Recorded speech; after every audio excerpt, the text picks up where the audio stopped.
Hello students, welcome to Fascinating Physics.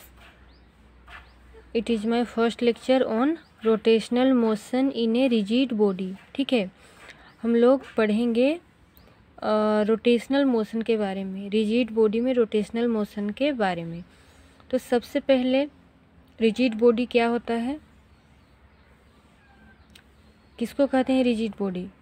कोई आपको पता होगा, प्रीवियस लेक्चर में हम बताए हैं।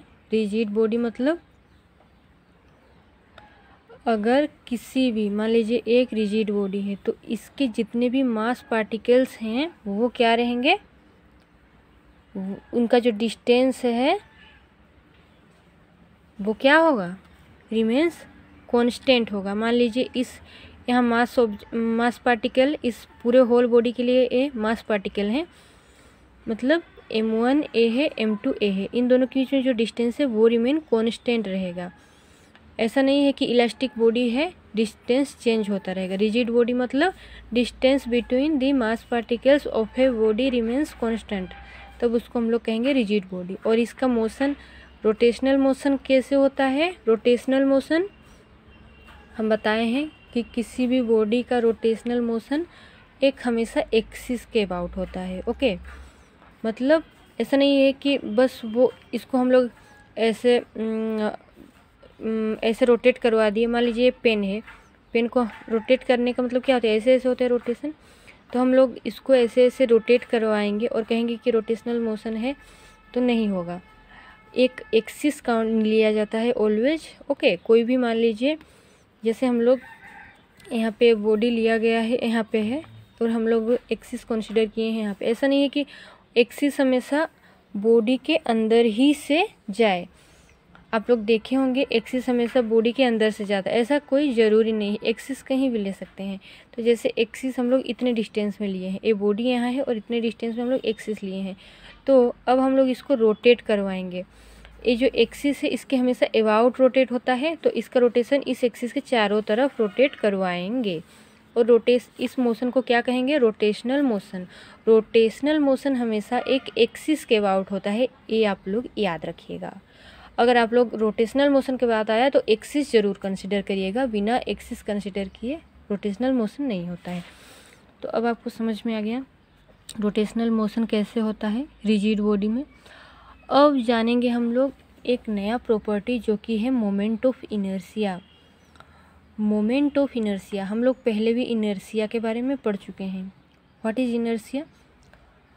कोई भी बॉडी मान लीजिए एक नॉर्मल ऐसे बॉडी है, रिजिड बॉडी अगर आप कंसीडर ना करिए, ऐसे नॉर्मल कोई भी बॉडी है और इसका इनर्शिया क्या होता है? Inertia is the property of body which prevents to change its state of rest और मोशन। मतलब किसी भी बॉडी का प्रॉपर्टी है इनर्शिया, जो कि क्या करता है, प्रिवेंट करता है। अगर बॉडी रेस्ट में है तो उसे रेस्ट में ही रखना चाहता है, अगर बॉडी मोशन में है तो बॉडी को मोशन में ही रखे रहना चाहता है, उसको मोशन नहीं। अगर मान लीजिए बॉडी रेस्ट में है तो इनर्शिया प्रॉपर्टी इस बॉडी का है और उस इनर्शिया के प्रॉपर्टी के वजह से ये जो बॉडी है वो रेस्ट में ही रहना चाहता है, वो नॉर्मली मोशन नहीं करेगा। रेस्ट में है तो रेस्ट में ही रहेगा। लेकिन अगर कोई एक्सटर्नल फोर्स, लेकिन मान लीजिए हम आए और इसको धक्का दे दिए तो ये रेस्ट से क्या हो जाएगा, मोशन में हो जाएगा। तो जब कोई बाहरी फोर्स आके अप्लाई होता है तब वो मोशन में आएगा, लेकिन खुद से वो रेस्ट में ही रहना चाहेगा। अगर मान लीजिए बॉडी मोशन में है तो वो मोशन में ही रहना चाहेगा, रेस्ट में अपने आप नहीं आएगा। अगर हम फोर्सफुली उसे रेस्ट में लाएंगे तभी आएगा। तो ये है इनर्शिया प्रॉपर्टी किसी भी बॉडी का। ठीक है, इनर्शिया है, समझ में आ गया, इनर्शिया किसी भी मास का। लेकिन मोमेंट ऑफ इनर्शिया कब आता है? मोमेंट ऑफ इनर्शिया आता है रोटेशनल मोशन के केस में। जब बॉडी रोटेशनल मोशन में है तो उसका इनर्शिया ना आके क्या आता है, बॉडी का मोमेंट ऑफ इनर्शिया आता है। रोटेशनल में हमेशा चेंज हो जाता है, रोटेशन करता है बॉडी तो नॉर्मल वेलोसिटी नहीं रह जाता, उसका क्या आता है, एंगुलर वेलोसिटी आता है। मोमेंटम, जब बॉडी ऐसे नॉर्मल मोशन करता है तो उसका मोमेंटम आता है, लेकिन जब एंगुलर वेलोसिटी से वो मतलब एक रोटेशन में आ रहता है तो उसका वेलोसिटी भी एंगुलर आ जाता है और उसका जो मोमेंटम है वो भी एंगुलर मोमेंटम आ जाता है, जो कि हम लोग पहले पढ़े हुए हैं। इसी प्रकार इसके रोटेशनल मोशन के वजह से इसका जो इनर्शिया प्रॉपर्टी है उसको कहा जाता है मोमेंट ऑफ इनर्शिया। तो मोमेंट ऑफ इनर्शिया भी सेम है कि ये उस बॉडी का प्रॉपर्टी है जो कि उस बॉडी को रेस्ट में, अगर ये बॉडी रेस्ट में है तो रेस्ट में ही रखना चाह रहा है, और वो अगर रोटेशनल मोशन में है तो वो रोटेशनल मोशन में ही रहने देना चाह रहा है। लेकिन जब कोई बाहरी फोर्स यहाँ पे और एक चीज़ कि बॉडी अगर रोटेशन कर रहा है, रोटेशनल मोशन में है, तो इसका मतलब इस पर कोई टॉर्क ज़रूर अप्लाई हो रहा है। तो यहाँ पे फोर्स नहीं अप्लाई हो रहा है। देखिए रोटेशनल मोशन में सारा चीज़ चेंज हो जाता है। मोमेंटम के बजाय हम लोग यूज करते हैं एंगुलर मोमेंटम, वेलोसिटी के बजाय यूज करते हैं एंगुलर वेलोसिटी, और यहाँ पे इनर्शिया के बजाय यूज करते हैं मोमेंट ऑफ इनर्शिया। उसी तरह फोर्स के बजाय यूज करते हैं टर्क। क्या यूज करते हैं? TORQUE हम लोग यूज करते हैं टर्क। मतलब अब एक टर्क रोटेशनल मोशन में है, इसका मतलब कोई टर्क ज़रूर अप्लाई हो रहा है। बिना टर्क के रोटेशनल मोशन बॉडी का नहीं होगा। तो अब बाहरी कोई जब तक टॉर्क आके इसको मोशन में नहीं करवाएगा, जब तक मोशन रोटेशनल मोशन नहीं करवाएगा, ये मोशन नहीं करेगा, ये रेस्ट में ही रहेगा, ये रिजिड बॉडी। ओके, तो इसको हम लोग कहते हैं मोमेंट ऑफ इनर्शिया। डेफिनेशन क्या कह रहा है? It is the property of inability of a body to change its state of rest और of uniform motion rotational motion without any external torque. बिना कोई एक्सटर्नल टर्क के बॉडी हमेशा rest या फिर यूनिफॉर्म मोशन में है तो उसी में रहना चाहता है, वो चेंज नहीं करना चाहता अपना कंडीशन, अपना जो भी अवस्था है उसको चेंज नहीं करना चाहता। वो प्रॉपर्टी है moment of inertia of that body. और इनर्शिया डिपेंड करता था खाली मास के ऊपर। किसी भी बॉडी का जितना मास रहेगा उसी तरीके से उसका इनर्शिया बढ़ता चला जाएगा। अगर कोई हैवी मास है तो उसका इनर्शिया ज़्यादा होगा। Inertia depends upon mass only, केवल और केवल मास के ऊपर डिपेंड करता था। लेकिन जो मोमेंट ऑफ इनर्शिया है ये डिपेंड करता है mass of the body. Body के मास के ऊपर तो डिपेंड करता है, लेकिन distribution of mass about the axis of rotation. और किस पे डिपेंड करता है? Distribution of mass. जो बॉडी का मास का डिस्ट्रीब्यूशन है किसके अबाउट? Axis of rotation.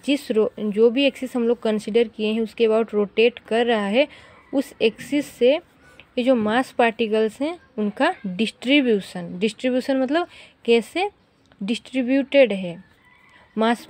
और एक चीज़, ये तो पूरा होल बॉडी है, लेकिन ये होल बॉडी बहुत सारे मास पार्टिकल्स को लेके कंसिस्ट है, गठित है।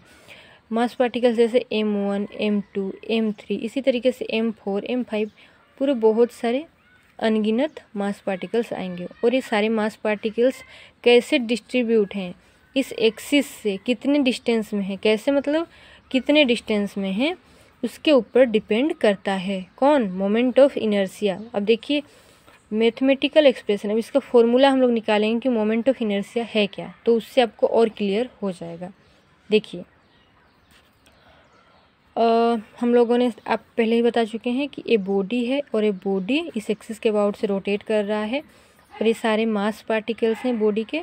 और ये मास पार्टिकल्स कितने डिस्टेंस में है? M1 R1 डिस्टेंस में है इस एक्सिस से, M2 कितने डिस्टेंस में है? R2 डिस्टेंस में है, M3 R3 डिस्टेंस में है। Late M1 M2 M3 are masses. M1 M2 M3 ये क्या है? मास हैं। किसका? Of various particles situated at R1 R2 ... मतलब और बहुत सारे हैं यहाँ पे ... डिस्टेंसेस। बट M1 M2 सारे कितने डिस्टेंस में है? R1 R2 R3, इसी तरीके से और बहुत सारे पार्टिकल्स डिफरेंट डिस्टेंस में हैं, बताया गया है यहाँ पे। बट लेकिन omega is the angular velocity of the body. लेकिन जो ओमेगा है वो क्या है? एंगुलर वेलोसिटी है। रोटेशनल मोशन है तो ओमेगा क्या है? एंगुलर वेलोसिटी है। किसका? बॉडी का, पूरे होल बॉडी का। Remains constant for all particles of the body, लेकिन जो एंगुलर वेलोसिटी है ओमेगा वो कांस्टेंट रहेगा। जैसे m1 पार्टिकल है, m2 पार्टिकल है, इसका जो डिस्टेंस है वो क्या हो रहा है, चेंज हो रहा है हर पार्टिकल के लिए। m1 के लिए r1, m2 के लिए r2, लेकिन जो एंगुलर वेलोसिटी है वो सारे पार्टिकल के लिए कह रहे हैं सेम होगा। ओमेगा है एंगुलर वेलोसिटी और वो m1, m2, m3 जितने भी पार्टिकल्स हैं सबके लिए ओमेगा ही होगा। ऐसा नहीं है कि m1 के लिए ओमेगा 1 होगा, m2 के लिए ओमेगा 2, ओमेगा ही होगा सबके लिए। ओके, अब देखिए यहाँ पे क्या हो रहा है, v1 equals to r1 omega, v2 equals to r2 omega. हम लोग जानते हैं ये लीनियर वेलोसिटी है v और ये एंगुलर वेलोसिटी है ओमेगा। ओके, तो इसका फॉर्मूला हम लोग आगे पढ़े थे। लीनियर वेलोसिटी और एंगुलर वेलोसिटी कैसे रिलेटेड रहते हैं, v equals to r omega. तो पहले पार्टिकल के लिए हम लोग निकालेंगे, इस पार्टिकल के लिए वेलोसिटी कितना है, v1 है velocity, v1 velocity equals to कितने डिस्टेंस में है, r1 डिस्टेंस में, इसलिए v1 equals to r1 omega omega रहेगा।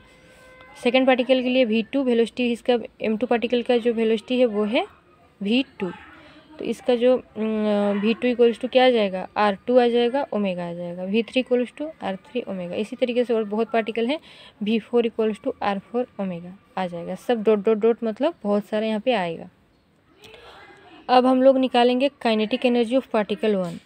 पहले वाले पार्टिकल के लिए हम लोग निकालेंगे kinetic energy. Kinetic energy formula half mv², half पहले का मतलब m1, वेलोसिटी v1 का स्क्वायर, v1 कितना है r1 ओमेगा।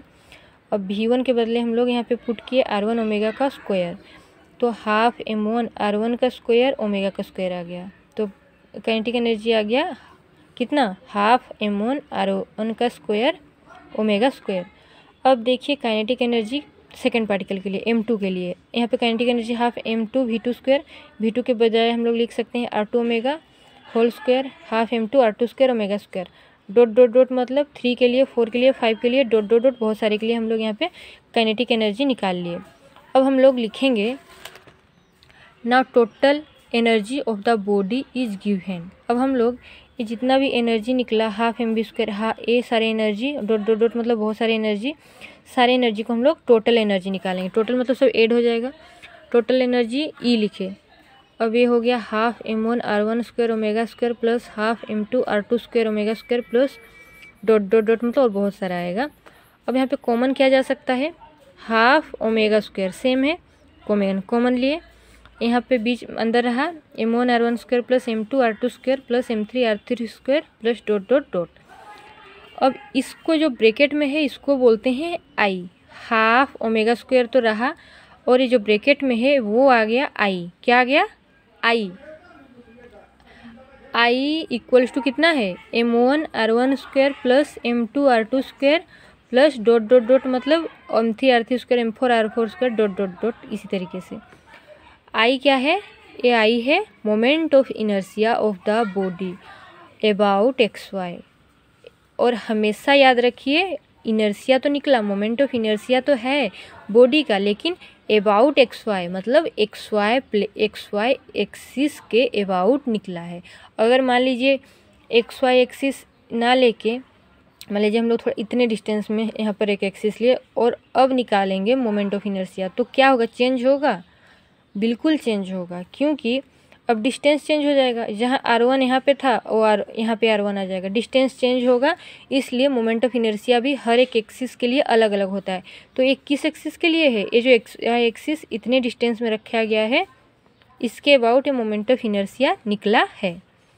अब देखिए ओमेगा के वैल्यू, अगर ओमेगा क्या है, एंगुलर वेलोसिटी है, एंगुलर वेलोसिटी का यूनिट क्या होता है,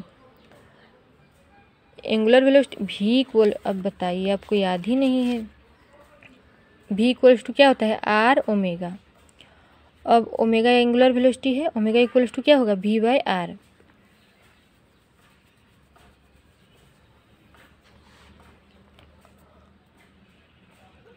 अच्छा, एंगुलर वेलोसिटी का और एक फॉर्मूला भी है d theta by d t. Okay, angular velocity का फॉर्मूला एक है d theta by d t. Theta क्या है, angle, change in angle with respect to time. Angle का यूनिट क्या होता है, रेडियन, रेडियन, नीचे टाइम का यूनिट क्या होता है, सेकेंड। तो एंगुलर वेलोसिटी का जो यूनिट है वो क्या आया, रेडियन पर सेकेंड। समझ में आ रहा है, रेडियन पर सेकेंड किसका यूनिट है, एंगुलर वेलोसिटी का यूनिट। और अगर हम लोग ओमेगा के वैल्यू लिए 1 रेडियन पर सेकेंड, मान लीजिए ये जो बॉडी यहाँ पे रोटेट कर रहा है ओमेगा एंगुलर वेलोसिटी से, तो मान लीजिए उस ओमेगा का जो वैल्यू है वो 1 है, मतलब 1 रेडियन पर सेकेंड से वो रोटेट कर रहा है। अगर ऐसे किया और हम लोग ओमेगा का वैल्यू 1 पुट किए तो ई का वैल्यू कितना आएगा, energy, total energy equals to 1/2 I आ जाएगा। 1/2 मतलब I/2 आ गया, E इक्वल्स टू I/2 आ गया। कब, जब ओमेगा 1 हुआ। तो अब I कितना आ जाएगा, I इक्वल्स टू 2 डिवाइड है, 2 इधर गया तो कितना आ गया 2E। I क्या है, I मोमेंट ऑफ इनर्शिया है, मोमेंट ऑफ इनर्शिया कितना आ गया 2 इंटू मतलब ट्वाइस, 2 डबल है ना, ट्वाइस ऑफ एनर्जी, मतलब काइनेटिक एनर्जी का 2 गुना हो जाता है मोमेंट ऑफ इनर्शिया। कब, जब एंगुलर वेलोसिटी 1 रेडियन पर सेकेंड है होता है, मतलब एंगुलर वेलोसिटी जब 1 होता है तो काइनेटिक जो मोमेंट ऑफ इनर्शिया होता है 2 गुना हो जाता है काइनेटिक एनर्जी ऑफ बॉडी। हो गया आपका, कंप्लीट हो गया। मोमेंट ऑफ इनर्शिया का फॉर्मूला आपको पता चल गया, ए है मोमेंट ऑफ इनर्शिया का फॉर्मूला, नोट कर लीजिए। और ये है आपका ओमेगा जब 1 होगा तो आई कितना आएगा 2E, हमेशा ओमेगा जब 1 होगा तो आई हमेशा 2E आएगा। अब और एक चीज़ इम्पोर्टेंट है, ये जो मोमेंट ऑफ इनर्शिया है ये डिपेंड नहीं करता, does not depends upon the state of motion of rotating body, मतलब वेलोसिटी के ऊपर डिपेंड नहीं करता, उस बॉडी के वेलोसिटी के ऊपर डिपेंड नहीं करता, वो रेस्ट में हो या मोशन में हो, उसका जो मोमेंट ऑफ इनर्शिया है वो कांस्टेंट रहता है। मतलब आई का फॉर्मूला में कहीं भी है मास है और डिस्टेंस है, वेलोसिटी है ही नहीं। अगर ये बॉडी रेस्ट में रहेगा तो भी मोमेंट ऑफ इनर्शिया इस एक्सिस के अबाउट उतना ही आएगा, अगर ये मोशन करेगा इस एक्सिस के अबाउट तो भी उतना ही आएगा। हाँ, अगर एक्सिस चेंज किए तो आई चेंज होगा, लेकिन अगर एक्सिस चेंज नहीं किए तो आई चेंज नहीं होगा। ठीक है, आई डिपेंड कर रहा है एक्सिस के डिस्टेंस के ऊपर, लेकिन वेलोसिटी इसके एंगुलर वेलोसिटी या फिर इसके वेलोसिटी के ऊपर डिपेंड नहीं कर रहा है। तो मोमेंट ऑफ इनर्शिया किस पे डिपेंड नहीं कर रहा है, does not depends upon the velocity of the body और rotational motion of the body. Okay, thanks to all. अगर वीडियो अच्छा लगा हो तो please like comment and subscribe करिए। नेक्स्ट वीडियो में हम लोग आगे जो भी टॉपिक है वो डिस्कस करेंगे। Thank you to all.